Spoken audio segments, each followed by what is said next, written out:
Regrettably, I'm about to cause trouble. Written and narrated by Amie McNee. Chapter 29.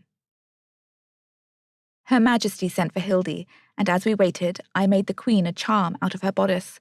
I laid hands on it and spoke good words to her babe. I cooed to him and let him know that he was safe. I reminded the baby it was not time to come out yet, but that he should make himself as comfortable as possible in his mother's belly. I whispered it in Latin. I whispered it in broken French. I whispered it through my gentle touch. Anne sat in her throne, eyes shut, whispering her own prayers as I went through the process. Your Majesty? Hildy was there. She is deaf, Your Majesty. She will read your lips. I see, Anne said, beckoning Hildy forwards.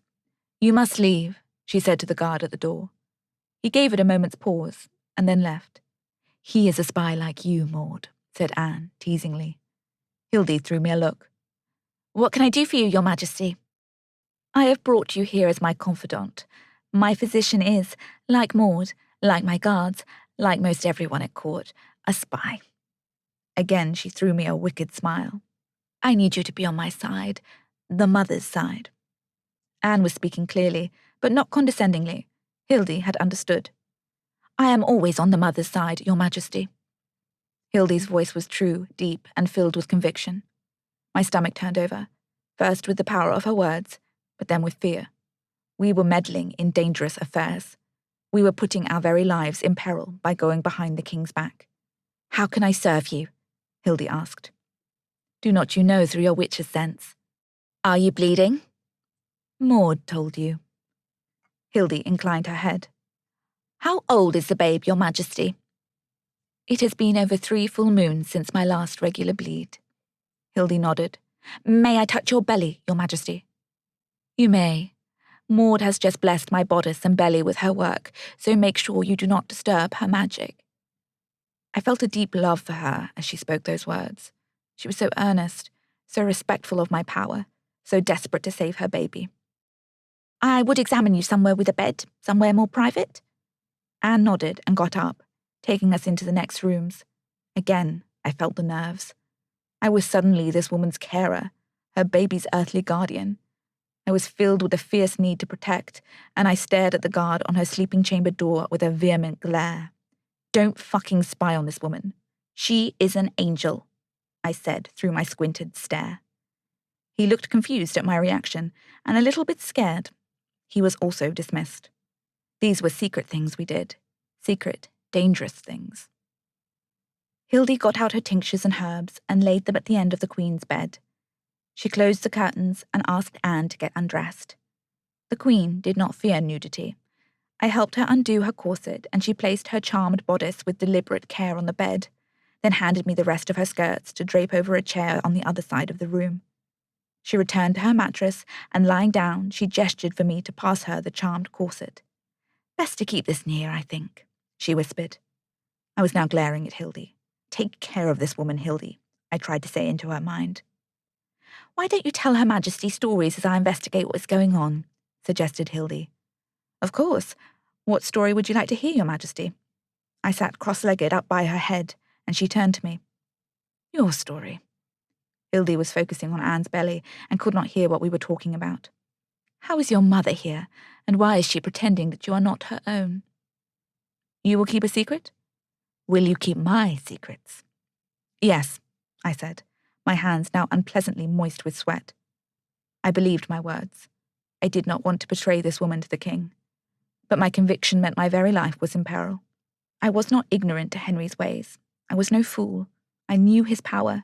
I knew what he could do if he sensed I had changed allegiances. Then I will keep your story a secret, and we will always be connected to one another through the safekeeping of each other's stories. I smiled at her.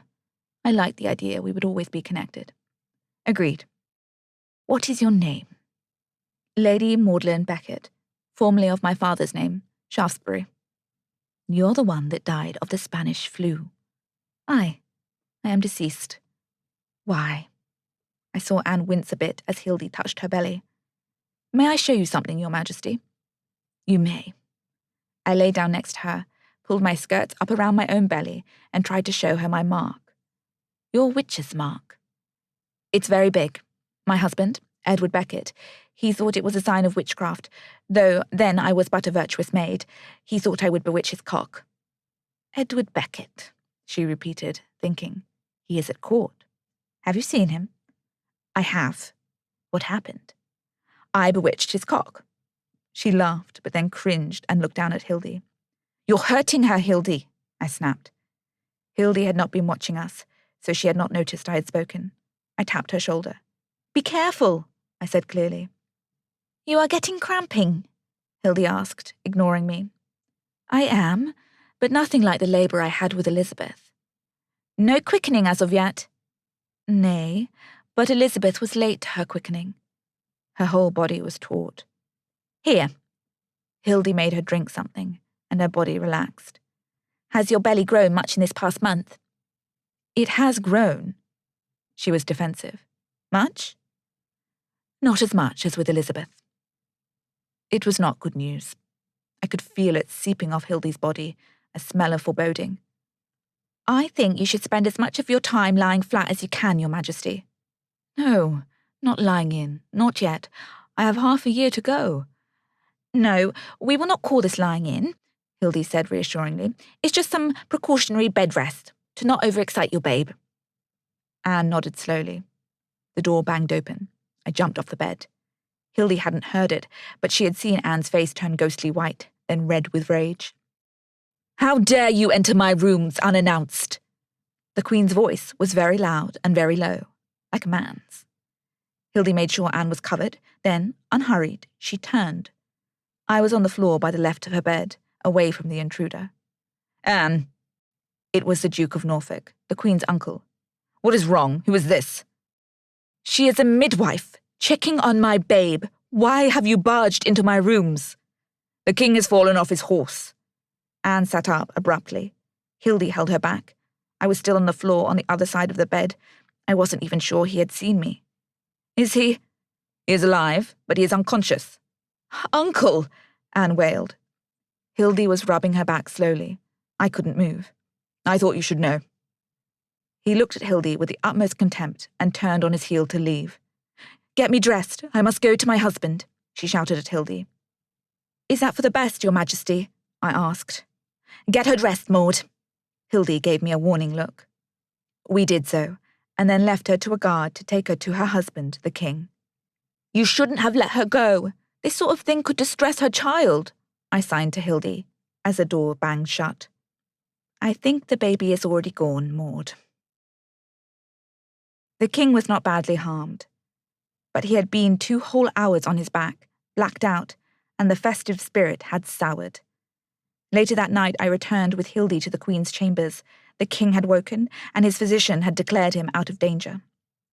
Now she is going to get to look after him, the Queen spat as Hildy tried to get her to lie on her back.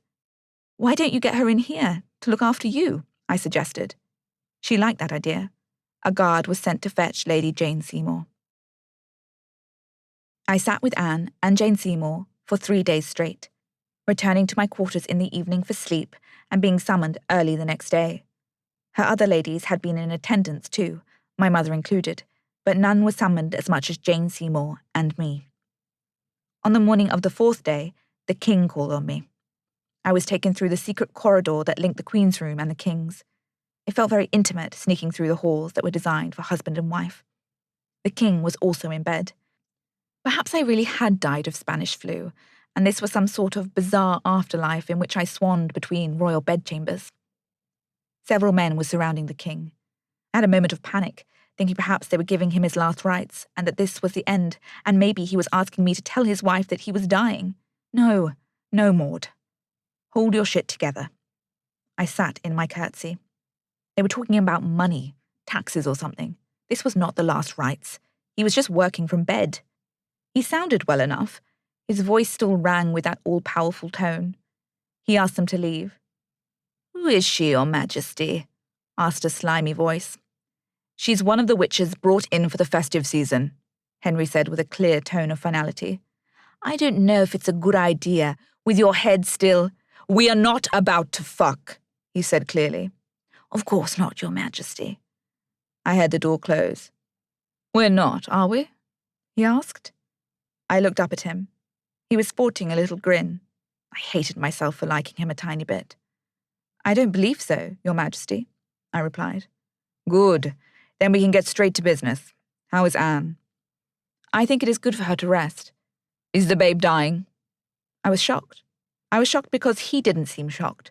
I was shocked because the question rolled off his tongue so easily. We cannot know, Your Majesty. Do you expect it to die? She is barren, he said directly. But Elizabeth? Her final child. Do you not see it, with your witch's eye?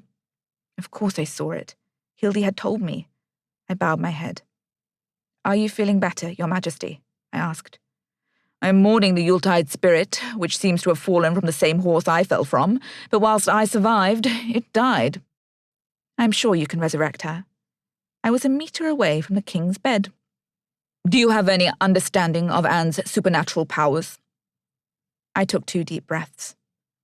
I am not sure if it is because she is lying in, sir, but I have not been able to detect any intuition or witchly ways.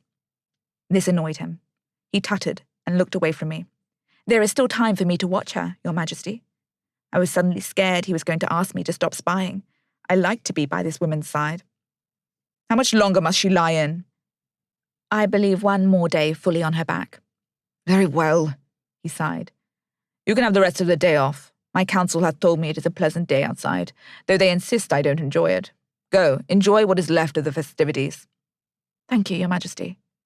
Be back with her as soon as she is walking around and on her feet. Yes, Your Majesty. He smiled at me. Are you loyally mine? She hasn't gotten you under her spell. I am yours, Your Majesty. She has great powers, Maude, I am sure of it. I was unable to think of anything but her when she first bewitched me. It would not surprise me if you felt the same. I am a witch, Your Majesty, and I have charms of my own to ward off her magic, if she had any, I added quickly. I am glad. Now go. Enjoy your youth. Your Majesty. I bowed, and left via the usual exit, not the corridor that wound back round to Anne's room.